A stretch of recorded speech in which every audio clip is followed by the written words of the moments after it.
Okay, who can tell me what they got for the bell ringer for the value of x? Emma? 40. Very good. We should be getting x equals 40. Notice that we are told that these two lines are parallel based on the markings. Again, you may want to rotate your picture so that those are horizontal. It might make it easier for you to see.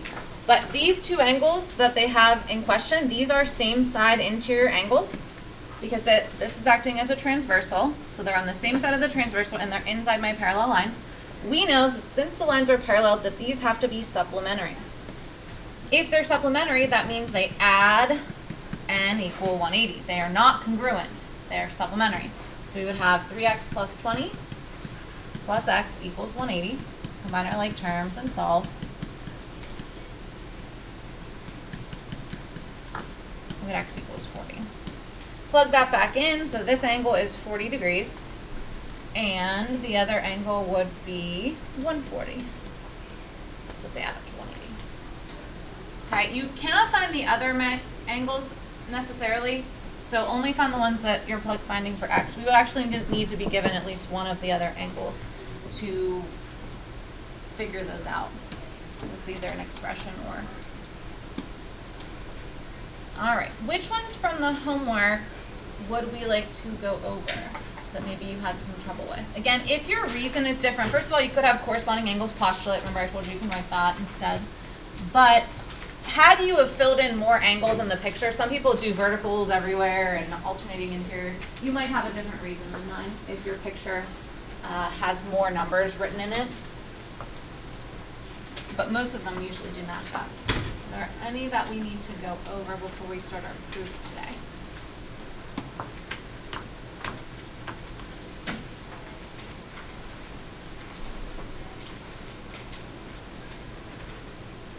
Because today all that's going to happen is I'm going to take away the numbers, like the angle measurements, and I'll say prove that angle 1 is congruent to angle 16. And we're going to have to prove using our theorems how we can get from one to the other. We're using the transitive property a lot today. How many perfects? 2, 3, 4. 4 of you. Nice job. How many of you missed just one? Well, that's pretty good too. You're sure you don't want me to go over that one? Okay. All right, pass up your answer keys then.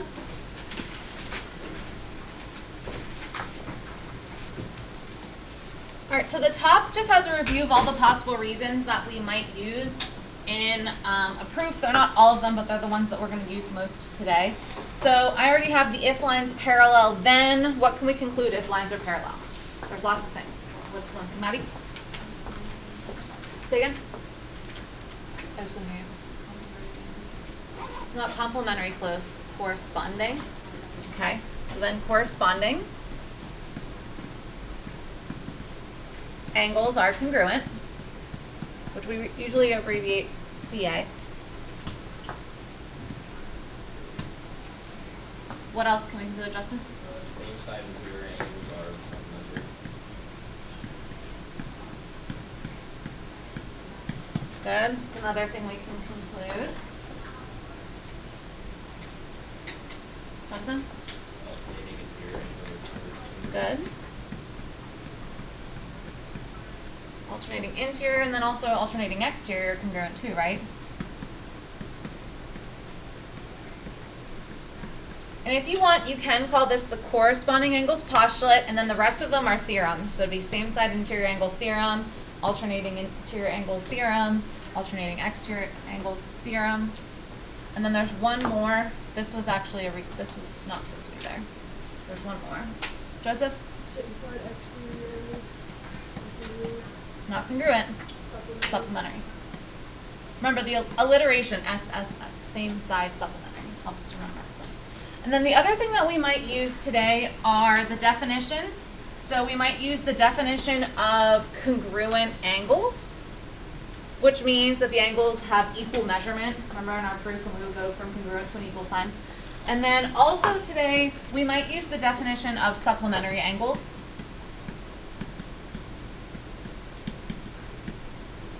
Which is that their measures sum to 180.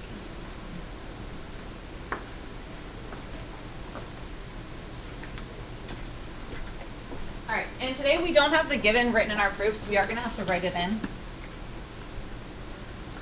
So example 1, write a 2-column proof for the following. They do tell us that both pairs are parallel. So I'm going to mark those. S is parallel to T, and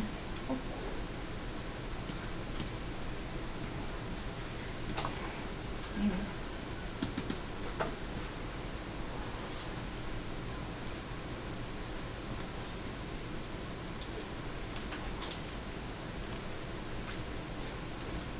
So the first statement in your proof is the given. So you're going to take this and you're going to copy it on line 1. Again, normally I type that out for you.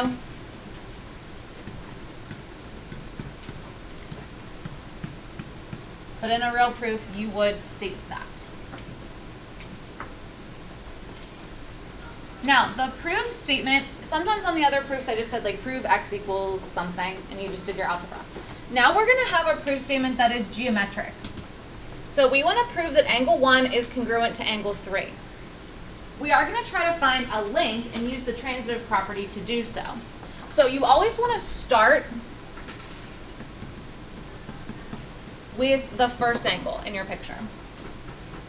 Okay? And we want to see, are there any angles that I know are congruent to angle 1? Marquise? Angle 2. Angle 1 is going to be congruent to angle 2. Why? What type are they? Corresponding. They're corresponding. So that's what I'm going to write in my proof. Angle 1 is congruent to angle 2. You're either going to write corresponding angles postulate or write out what the postulate says. If lines parallel, corresponding angles are congruent. And if you want, you can mark that in the picture with like a congruent marking. 1 is congruent to 2. Now, what you want to do then is you want to go from 2 to the next angle. Now in this picture there's only 3 numbers. Sometimes there will be lots of numbered angles and you'll have to figure out. But how do we know 2 is congruent to 3? What type of angles are 2 and 3? Same side, No. We want to think about, this is acting as our transversal. Okay, this line. So these are the 2 parallel lines right here. So you may want to turn your paper to look. Luke? They're also corresponding, okay? If you look at it the way it is, this is in the bottom right-hand corner and bottom right-hand corner. So they're in the same relative location. So now I'm going to say angle 2 is congruent to angle 3. It's the same exact reason. If lines are parallel, now these are a different pair of parallel lines we used, but they do still get us corresponding angles that are congruent. And always make sure you keep the proof statement in mind. I want to prove 1 is congruent to 3. So if 1 is congruent to 2 and 2 is congruent to 3, we can conclude 1 is congruent to 3 by the transitive property. It is a property of congruence. Property of congruence. Some students will say, can't we use substitution? There isn't technically a substitution property of congruence, only of equality. So that's why we'll use transitive. So when you're doing this, you do want to make sure that the ending of this one matches up with the beginning of that one so that you can use transitive. Okay? Let's try another one. Same thing, L and M are parallel and P and Q. So put that on line 1. And that's our given.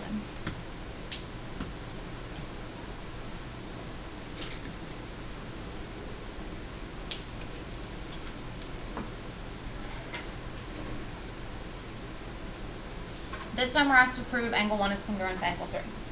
It won't always go in numerical order either. Sometimes they're going to get harder where I put a lot more numbered angles in the picture. But you do always want to start with the first part of the angle. So don't start with 3 and go back to 1. Start at 1 and try to get to 3.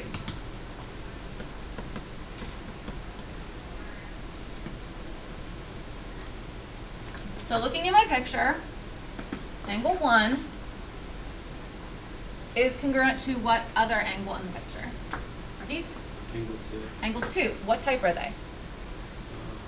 Alternated exterior. Perfect. If you notice, these 2 angles fall along transversal P, which means you technically want to ignore. Well, that's not going to work very well on my board. You want to ignore this part. and only look at this transversal and these parallel lines. These are alternating exterior angles. Since the lines are parallel, we can say they're congruent. Let's use a better color, Mrs. Bennett. So if lines parallel, alternating exterior angles are congruent. You also can write the alternating exterior angle theorem. It is a theorem, not a postulate. The only one that's a postulate is the corresponding angles.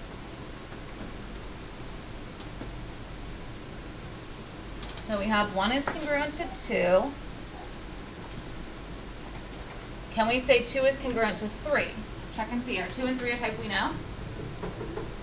Yes, you may need to turn your paper, for those of you that are struggling. Turn it so that the pink lines are going horizontally across your paper. These are what type? They're alternating. Justin? They're alternating interior angles. Good, they're alternating interior. They're in between my pink lines. So we will say 2 is congruent to 3. If lines parallel, alternating interior angles are congruent. So we have 1 to 2, 2 to 3. We can jump from 1 to 3 using transitive.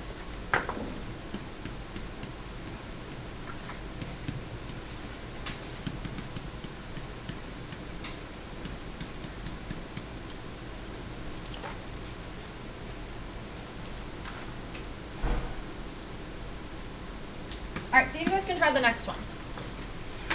Make sure you start with angle 2 and try to work your way to 3. How many of you got that one? Okay, some of you I saw starting with angle 1 because all the other ones started with 1. The only reason we started with angle 1 on the previous question was because that was the first angle in my proof statement. Since this one says proof 2 is congruent to 3, you want to start with 2. 2 is congruent to something, that something is congruent to 3. Then you can use transitive appropriately. All right, the next few are fill in the blank. These ones are a little bit longer. Eventually we will do these without a fill in the blank. We'll do it on our own. But they do tell us L and M are parallel and P and Q are parallel. So let's go ahead and highlight those.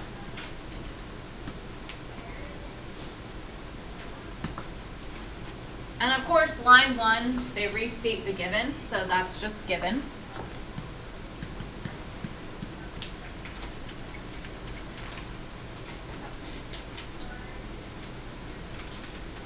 All right, then they tell me angle 1 is congruent to angle 3. Looking at our picture, and if you need to, trace the corners. What type of angles are 1 and 3? 1 and 3. Maddie? Alternating interior. Good, they're in between my purple or my blue lines. Some students are like, but they're outside. Well, they're outside of the pink ones, but you're really looking at this transversal right now. So they are in between those two lines. So we'll say if lines parallel, AIA are congruent. Alternating interior angles are congruent.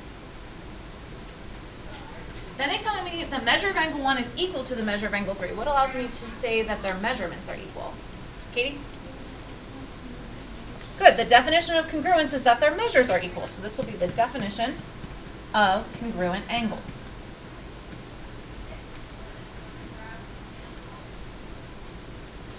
Now, it shifts gears from line 3 to 4. It's like going to a different topic. Now they're talking about angles 1 and 2, not angles 1 and 3. So go up. Angles 1 and 2, what type are they? 1 and 2. Marquise? Same side interior. These are same side interior, which we know are supplementary. So we're going to use this same side interior angle theorem. Let's say if lines parallel, or since the lines are parallel, we can say same side interior angles are supplementary. If you put the A or leave the A off, I don't really care. Same side interior.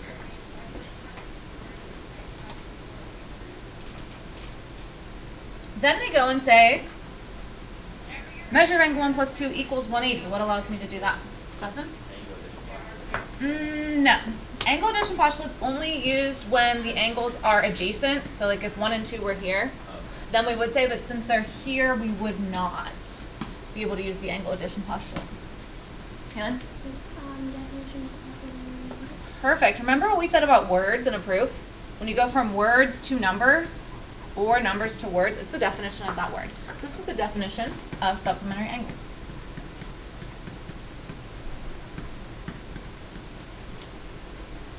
Now step 6 is the harder one to identify. Originally it said 1 plus 2 is equal to 180. Now it says 3 plus 2 is equal to 180. 3 plus 2. Look up at the other part of the proof that we said. We also said 1 is equal to 3. 1 plus 2 equals 180. Therefore, 3 plus 2 equals 180. What property allows me to replace the measure of angle 1 with the measure of angle 3? Steven? Substitution. Since 1 is equal to 3, they got rid of the 1 and they substituted in the 3. So this is your substitution property.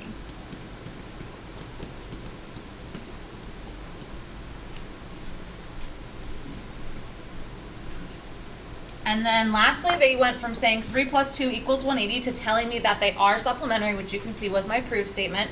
So we're going from the number back to the word. It's the definition of that word.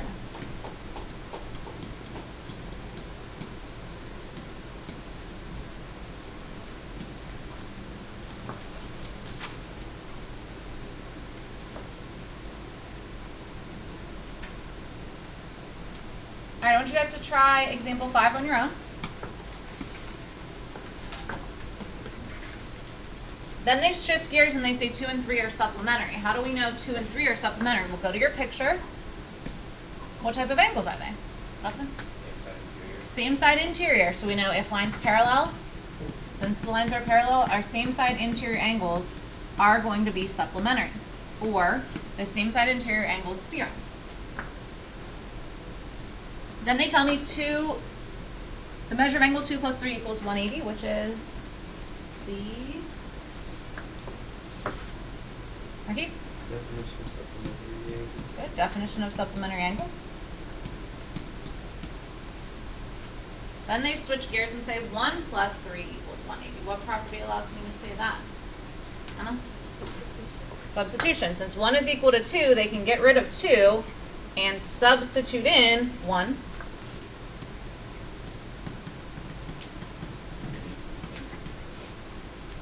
And then lastly, they go from saying they're equal to 180 to saying they are supplementary, which is the definition of supplementary.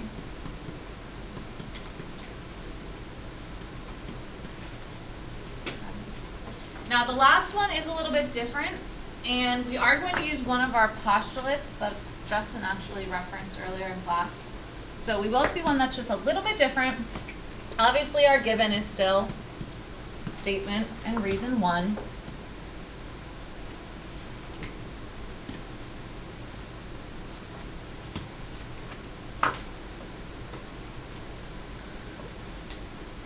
So our goal is to prove that angle 1 and 3 are supplementary. So first they state that 2 is congruent to 3. Why are 2 and 3 congruent? Ask yourself, what type are they? Luke? They correspond. Good, they are corresponding. Bottom right, bottom right. So we know, since the lines are parallel, our corresponding angles are congruent by the corresponding angles postulate. Similar to the last proof, and whenever you go from congruence to equal, that's the definition of congruence. But you do want to say of congruent angles. So we also have congruent segments. Now, this is the one that's different from any of the previous proofs. Look at the picture. How do we know the measure of angle 1 plus the measure of angle 2 has to equal 180? How do we know 1 and 2 together have to add to 180? We know that. They're not a type based on parallel lines, okay, because they're not touching 2 different parallel lines. Jeremiah? Good. The angle addition postulate says that if 2 angles are adjacent, we can add them together and get the total angle. The total angle in this case happens to be a straight angle, which indicates it's 180. So this would be our angle addition postulate.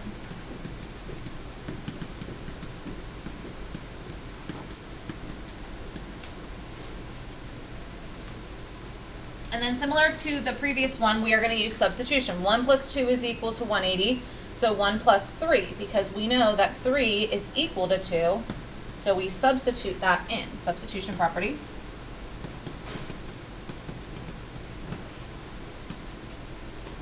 And then last but not least, we go from the number 180 to saying the word supplementary. So that's the definition of the word, definition of supplementary.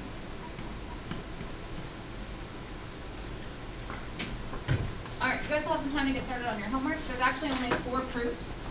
2 on the front are blank, and the ones on the back are